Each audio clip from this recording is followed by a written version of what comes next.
कोमल, मला सांग आपल्या देशाचं नाव काय आहे? भारत. शाबास, चला. मंदिरात पूजा करणारा कोण? पुजारी. शाबास, चला. या पुढे.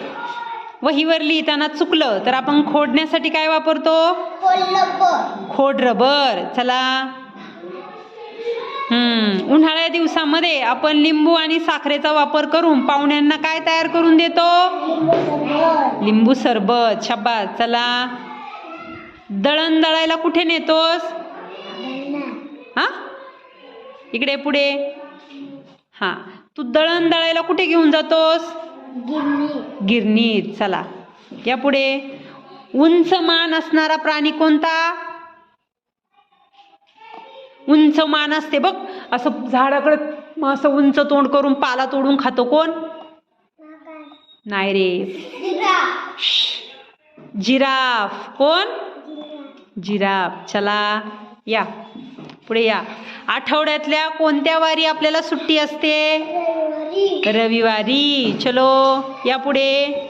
पाऊस आला की थुई थुई पिसारा फुलून थुई थुई कोण नसतो? मोर. चला. या पुढे. माकडाला दुसरा शब्द काय आहे? वानेर नाही, वानर. वानर, मंकी, वानर. चला. या पुढे. पुसलं का तुझं? लाकूड कापण्यासाठी काय वापरतात? करवत. चला. शाबास. खेळण्यातली अशी एक वस्तू जी गोल गोल फिरते?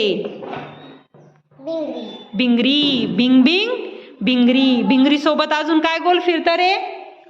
भोवरा सुद्धा गोल फिरतो. चला.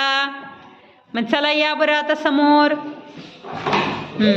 आता आपण जे र चे शब्द पाहिले त्यातल्या र या अक्षराला गोल करून दाखवा मला. चला. शाबास.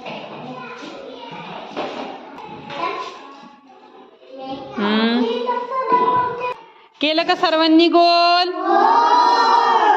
सिद्धू, तू स ला गोल केलं इथे. स ला नाही गोल करायचं आपल्याला, फक्त र याला गोल करायचं. हे पुसून टाक.